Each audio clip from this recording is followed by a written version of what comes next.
জমির দলিল রেজিস্ট্রেশন প্রক্রিয়া বাতিল। এখন থেকে আর কাগজে কলমে লিখে নিয়ে গিয়ে সাব রেজিস্ট্রি অফিসে রেজিস্ট্রেশন সম্পন্ন করে জমির হস্তান্তরযোগ্য যে মালিকানা সেটি প্রতিষ্ঠিত করতে হবে না। এই যে প্রসেস, এই প্রসেসটাই বাস্তবায়ন করতে যাচ্ছে ভূমি মন্ত্রণালয়।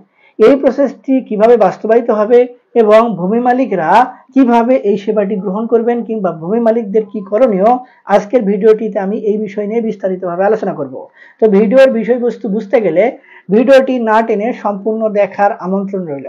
আর ভিডিওটি দেখার পর যদি আপনার ভালো লেগে থাকে, আরো কোনো ভিডিও দেখার আগ্রহ জন্মায়, তাহলে আমাদের চ্যানেলটি সাবস্ক্রাইব করে রাখতে পারেন। আর যদি আপনি নিয়মিত আমাদের ভিডিওগুলো দেখে থাকেন, তাহলে বরাবরের মতো লাইক, কমেন্ট এবং শেয়ার করে আমাদেরকে অনুপ্রেরণা দিবেন। দেখুন, একটি সম্পত্তি যখন এক হাত থেকে অন্য হাতে হস্তান্তরিত হয়, সেই হস্তান্তরটাকে বৈধতা দিতে কিছু দলিল তৈরি করতে হয়। বর্তমানে সেটি যদি ক্রয় বিক্রয় সূত্রে হয়, তাহলে সেটি ক্রয় বিক্রয় সূত্রে দলিল তৈরি করতে হয়, এবং যদি ওয়ারিশান সূত্রে ওয়ারিশগণের মধ্যে সম্পত্তি ভাগ বন্টন হয়, তাহলে তাদের নিজেদের মধ্যে আপোষে বন্টন দলিল করতে হয়। কোনো ব্যক্তি যদি তার নিকট আত্মীয় রক্তের সম্পর্কের মধ্যে কোনোভাবে হেবা কিংবা গিফট কিংবা দানপত্র করে দিতে চায়, তাহলে সেই দলিল হয় হেবা সূত্রের দলিল। কোনো প্রতিষ্ঠানকে যদি কিংবা কোনো ধর্মীয় রাষ্ট্রীয় প্রতিষ্ঠানকে যদি কোনো ব্যক্তি সম্পত্তি ওয়াকফ করে দিতে চায়, সেক্ষেত্রে কিছু নিয়ম মেনে সম্পত্তি হস্তান্তর করে দিতে হয়। এখন এই প্রক্রিয়াগুলো যেভাবেই সম্পন্ন করেন না কেন, একটি কিন্তু দলিল তৈরি করতে হয়। সেই দলিলটি নিয়ে পরবর্তীতে সম্পত্তির যে দাতা অর্থাৎ মূল মালিক তাকে এবং আনুষঙ্গিক যে সকল ডকুমেন্ট প্রয়োজন সম্পত্তির মালিকানা নিশ্চিত কিংবা প্রমাণ করার জন্য, সেই ডকুমেন্টগুলো নিয়ে গিয়ে সাব রেজিস্ট্রি অফিসের সামনে উপস্থাপন করতে হয়। সেখানে একটি প্রসিডিং চলে কোর্টের আকারে।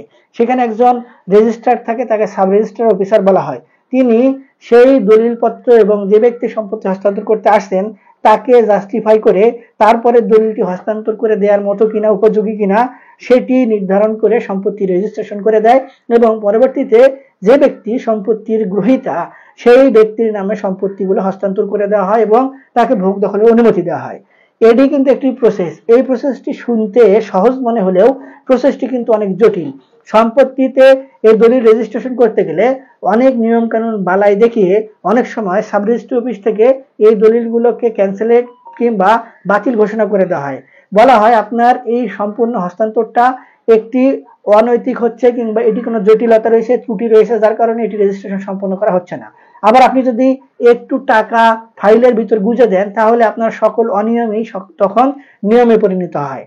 এই যে প্রসেস, এই প্রসেসগুলোর কারণে ভূমি মালিকেরা নানানভাবে হয়রানির শিকার হয় এবং অনেক ভুয়া ব্যক্তি সম্পত্তির মালিক সেজে সম্পত্তি হস্তান্তর করে দলিল তৈরি করে পরবর্তীতে ওই ভুয়া দলিল বলেই সম্পত্তির ভোগ দখল কিংবা মালিকানা প্রতিষ্ঠিত করতে চায়। অরিজিনাল মালিককে সম্পত্তির থেকে অবৈধভাবে উচ্ছেদ করে অনেকেই কিন্তু এই ভুয়া দলিল কিংবা জাল দলিলের বলে সম্পত্তি ভোগ দখল করে। এই যে প্রসেস, এই প্রসেসটি যেন আর না ঘটে, এই যে বিশৃঙ্খল পরিস্থিতি কিংবা অসাধু ব্যক্তিদের যে সুযোগ সন্ধানী চিন্তা ভাবনা, এটি যেন কোনোভাবে না ঘটানো হয় এবং ভূমি মালিকদেরকে নির্ভেজাল সুষ্ঠু ভূমি সেবা নিশ্চিত করার লক্ষ্যে ভূমি মন্ত্রণালয় দীর্ঘদিন ধরে কিছু প্রকল্প হাতে নিয়েছিল। যে প্রকল্পটি কি বলা হচ্ছিল যে অটোমেশন প্রক্রিয়া।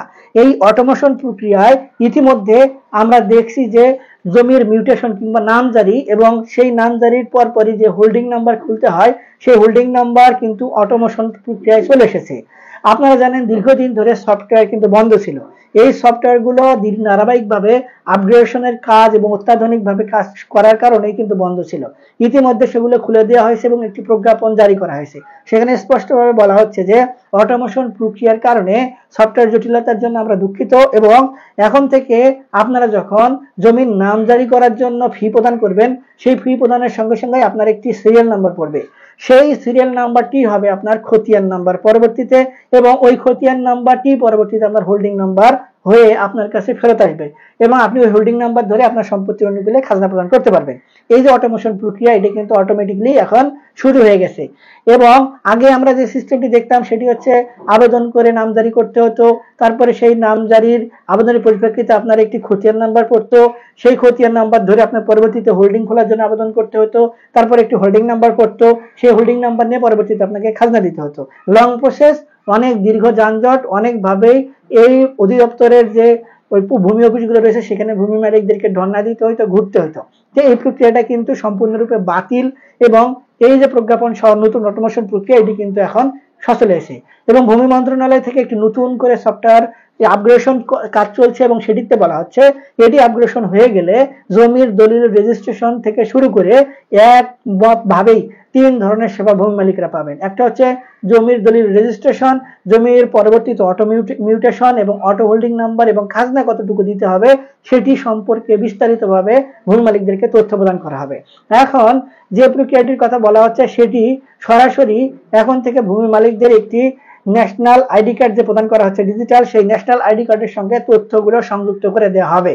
অর্থাৎ যখন কোনো ব্যক্তি সম্পত্তি হস্তান্তর করবেন তখন তিনি তার সম্পত্তির অনুকূলে আগে থেকেই ভূমি মন্ত্রণালয় থেকে সকল দলিল এবং মালিকানা সংক্রান্ত সকল তথ্য কিন্তু ওই ন্যাশনাল আইডি কার্ডের সঙ্গে সংযুক্ত করা থাকবে এবং যখন কোনো ব্যক্তি সম্পত্তি হস্তান্তর করতে যাবেন তখন সেই ব্যক্তির ওই ন্যাশনাল আইডি কার্ডের সঙ্গে তথ্য মিলিয়ে, ছবি মিলিয়ে তার সকল ডকুমেন্ট ঠিকঠাক রয়েছে কিনা এটি বাস্তবে পরীক্ষা নিরীক্ষা করে তারপর তার সম্পত্তি যার কাছে তিনি হস্তান্তর করতে চাচ্ছেন ঠিক সেই সকল সম্পত্তি তার ওই রেকর্ড থেকে, অর্থাৎ তার হয়তো রেকর্ডে 5 বিঘা সম্পত্তি রয়েছে কিন্তু তিনি সেই 5 বিঘার থেকে 2% সম্পত্তি বিক্রি করতে চাচ্ছেন এবং নির্দিষ্ট কিছু দাগ থেকে তিনি ওই আবেদনের পরিপ্রেক্ষিতে তার ওই নির্দিষ্ট দাগ থেকে মাইনাস করে নতুন যার কাছে হস্তান্তর করতে চাচ্ছেন তার ন্যাশনাল আইডি কার্ডের যে সিপ ডাটা রয়েছে সেই ডাটার সঙ্গে সংযুক্ত করে দেওয়া হবে এবং যখনই হস্তান্তর করে সংযুক্ত করে দেওয়া হবে আগের ব্যক্তির সম্পত্তি থেকে মাইনাস হয়ে যে ব্যক্তি নতুন ভাবে সম্পত্তি গ্রহণ করছেন তার কাছে প্লাস হয়ে যাবে এবং পরবর্তীতে তার নামে auto mutation, auto holding number খুলে খাজনা প্রদান তিনি এবং ভোগ দখলও করতে পারবেন। এবং এই তথ্যগুলো সম্পূর্ণরূপে বর্তমানে ধীরে ধীরে স্ক্যান করা হচ্ছে এবং অনলাইনে সংযুক্ত করে দেওয়া হচ্ছে এবং বর্তমানে যে সকল ব্যক্তি সম্পত্তির মালিকানা রয়েছে তারা এখন অনলাইনে অর্থাৎ www.land.gov.bd ওয়েবসাইট থেকে সকল সম্পূর্ণ তথ্য কে কিভাবে সম্পত্তি ভোগ দখল করছে, মালিকানা কার রয়েছে, সম্পত্তিটির আকার কি রকম, খাজনা কতটুকু প্রদান করা হচ্ছে, ঠিকঠাক মতো খাজনা দিচ্ছে কিনা, কতটুকু খাজনা বকেয়া রয়েছে, সকল বিষয় সেখান থেকেই ভূমি মালিকরা আপডেট পেয়ে যাবেন। এই যে প্রসেস, এই প্রসেসের মধ্যে বলা হচ্ছে যে সম্পত্তি রেজিস্ট্রেশন করতে গেলে বর্তমানে যেভাবে দলিল তৈরি করে নিয়ে যেতে হয় দুইটি, একটি বালাম বইয়ে রাখা হয় আর একটি সিগনেচার করে সার্টিফাইড করে ভূমি মালিকদেরকে দেওয়া হয়।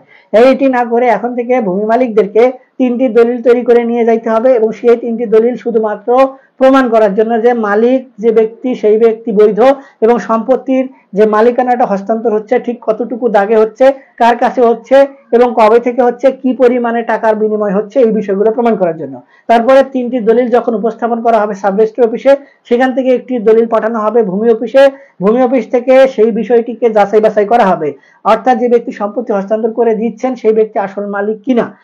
সেখান থেকে সকল বিষয় নিশ্চিত হওয়ার পরে যখন এখানে নো অবজেকশন রিপোর্ট পাঠানো হবে তখন সাব রেজিস্ট্রি অফিসে নো অবজেকশনের রিপোর্টের ভিত্তিতে পরবর্তীতে সম্পত্তি অটোমেশন প্রক্রিয়ার মাধ্যমে অনলাইনে ট্রান্সফার করে দিবেন এবং দলিলটি স্ক্যান করে সেই ডেটা কিংবা সিপের সঙ্গে অ্যাডজাস্ট করে দিবেন এবং একটি দলিল ভূমি মালিক যে বর্তমানে নতুন তাকে ফেরত দেওয়া হবে, একটি দলিল অনলাইনে স্ক্যান করে রাখা হবে এবং তারপরে একটি বালাম বইয়ে রাখা হবে। এই 3টি দলিল নিয়ে গেলেই ভূমি মালিকেরা এখন থেকে অটোমেশন প্রক্রিয়ার মাধ্যমে দলিলের যে রেজিস্ট্রেশন প্রক্রিয়া এটি অনলাইনের মাধ্যমেই সম্পূর্ণ করে ফেলবেন এবং আগের যে কিংবা বর্তমানে যে দলিল রেজিস্ট্রেশন প্রক্রিয়া এটি সম্পূর্ণরূপে বাতিল হয়ে যাচ্ছে এবং বাতিল হয়ে যাবে অচিরেই। ভূমি মন্ত্রণালয় থেকে ইতিমধ্যে নির্দেশ দেওয়া হয়েছে যে ভূমি মালিকদেরকে খুব শীঘ্রই এক আবেদনের পরিপ্রেক্ষিতে 3 ধরনের সেবা প্রদান করা হবে এবং সেটি হচ্ছে দলিল রেজিস্ট্রেশন, দলিল অনলাইন মিউটেশন এবং হোল্ডিং নাম্বার খোলা এবং একটি আবেদনের পরিপ্রেক্ষিতেই 1 সপ্তাহের মধ্যে তাকে সকল বিষয় অর্থাৎ 3 প্রকারের সেবার যাবতীয় ডকুমেন্ট হাতে হস্তান্তর করে দেওয়া হবে এবং যদি কোনো ধরনের ত্রুটি থাকে সেটি ভূমি মালিকদেরকে ফোন করে জানানো হবে এবং তাকে যে একটি রসিদ প্রদান করা হবে এবং তাকে নির্দিষ্ট একটি সিল মেরে দেওয়া হবে, সেখানে একজন পাবলিক রিলেশন অফিসারের নাম্বার দেওয়া হবে, তিনি সেই নাম্বারে খোঁজ নিয়ে তার আপডেট সেবা অর্থাৎ তিনি যে সেবাটি গ্রহণ করার জন্য আবেদন করেছেন সেই সেবা সম্পর্কে বিস্তারিত তথ্য ওখান থেকে পেয়ে যাবেন। তো ভিউয়ার্স, এই যে প্রসেস, এই প্রসেসের মধ্যেই আমরা কিন্তু খুব দ্রুত চলে আসতে যাচ্ছি এবং দ্রুতই আমাদের দলিল রেজিস্ট্রেশন প্রক্রিয়া যে ঝুঁকি ঝামেলা বিভিন্ন ধরনের ডকুমেন্ট সংগ্রহ করতে হয় এগুলো আর করতে হবে না। আমরা এখন থেকে অটোমেশন প্রক্রিয়ার মাধ্যমে সম্পত্তির হস্তান্তর, জমির যে মালিকানা নতুন রূপে প্রতিষ্ঠিত এগুলো করতে পারবে এবং ভূমি মালিকদেরকে তেমন কিছু করারই থাকবে না, শুধুমাত্র সম্পত্তি আদান প্রদানের জন্য নিজেদের মধ্যে সমঝোতা করতে হবে। আশা করি ভিউয়ার্স বিষয়টি বুঝতে পেরেছেন। আরো যদি কোনো ধরনের বিভ্রান্তি থেকে থাকে তাহলে এই সংক্রান্ত বিষয় নিয়ে আপনারা আপনাদের হাতে থাকা মোবাইল ফোনের মাধ্যমে যে কোনো ধরনের তথ্য সংগ্রহ করতে পারবেন। আজকে পর্যন্তই, দেখা হবে সামনে নতুন কোনো ভিডিওতে। ততদিন পর্যন্ত ভালো থাকবেন, ধন্যবাদ।